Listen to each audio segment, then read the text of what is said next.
అందరికీ శుభోదయం, శుభమస్తు.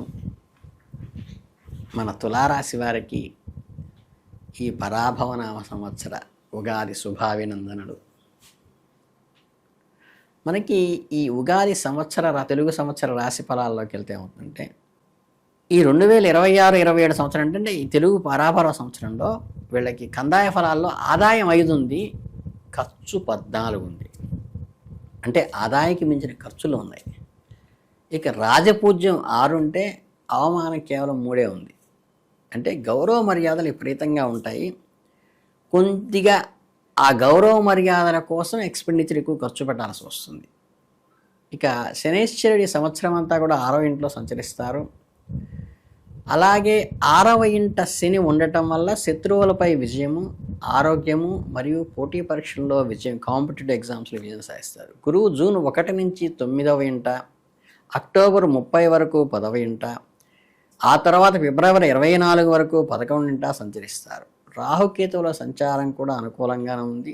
దీనివల్ల సంవత్సరం అంతా ఆర్థిక, సాంఘిక, మానసిక ఉత్సాహం కూడా కలుగుతుంది. మీరు ఏ పని తలపెట్టినా సులభంగా పూర్తి చేయగలుగుతారు. ఇతర సహాయ సహకారాలు మీకు సంపూర్ణంగా లభిస్తాయి. అంటే కోఆపరేషన్ ఉంటుంది పబ్లిక్లో. అలాగే ఈ సంవత్సరం కోరిక నెరవేరే అవకాశం ఉన్నది.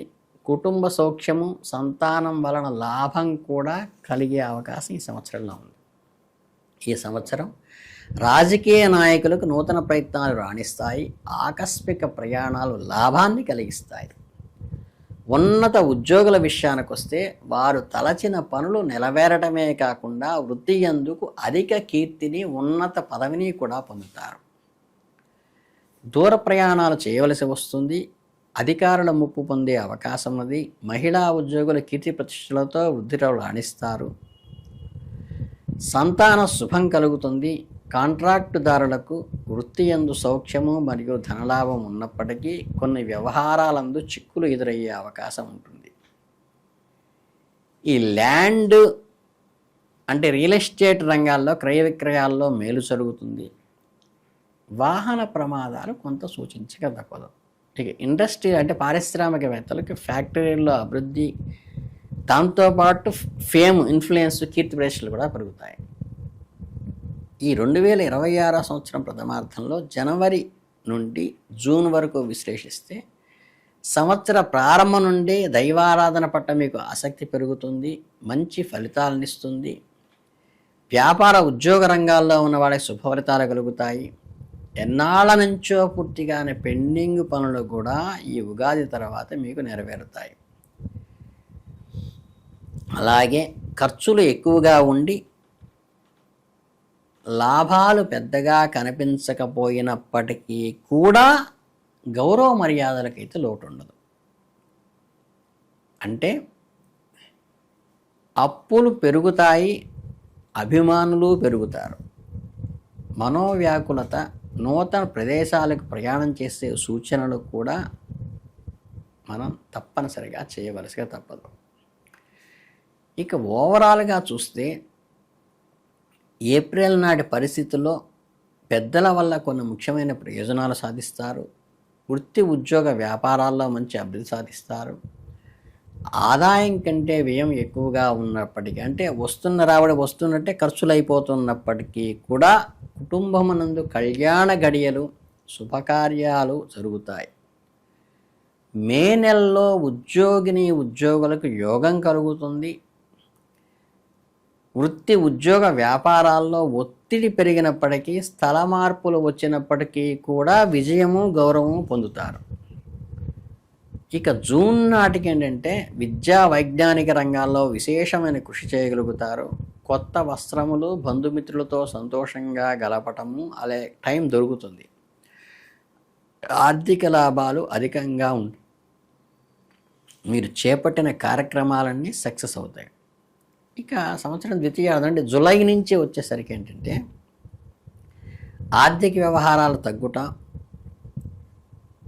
భగవత్ చింతన పెరగటము, ఉద్యోగ వ్యాపారాలలో సత్సంకల్పంలో ముందుకు అడుగు వేయటము, జీవితానికి సంబంధించిన సమస్యల పరిష్కారానికి ఎప్పటి నుంచో ఉన్న వాటికి తొలగించడానికి ముందడుగు వేస్తారు. ఆగస్టు నాటికి ఏమవుతుందంటే తీర్థ దర్శనాలు చేస్తారు, సంతోషకరమైన అనుభవాలు అనుభవిస్తారు, సాంఘిక అంటే సోషల్ రిలేషన్స్ బాగా డెప్త్గా సాంఘిక సంబంధాలు పెరుగుతాయి.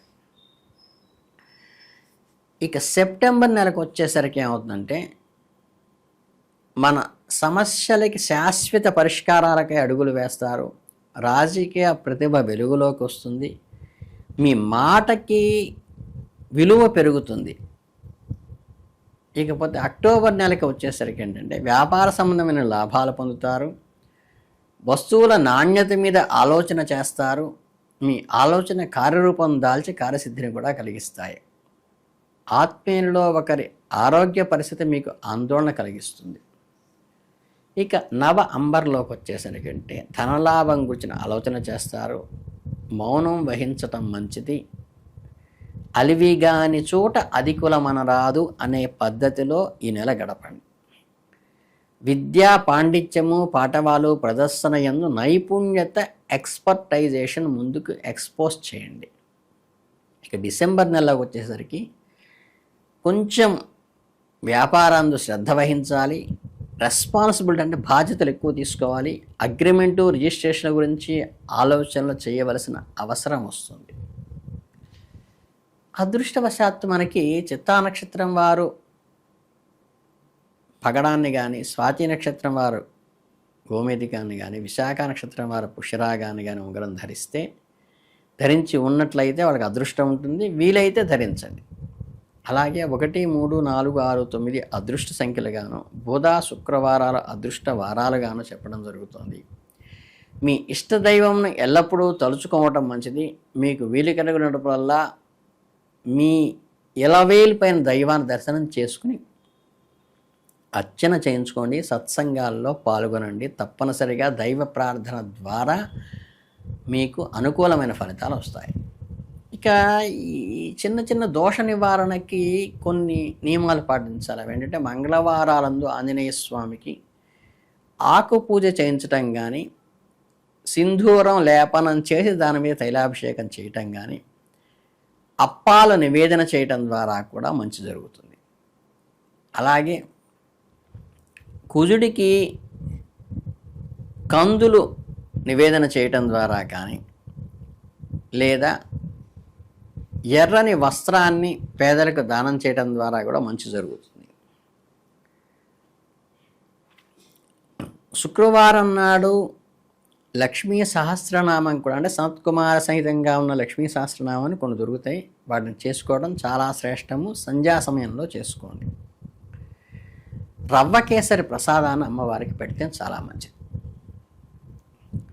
ఈ దత్త సాంప్రదాయంలో ఉన్నవారు గురువారం నాడు ఎవరికైనా అతిథికి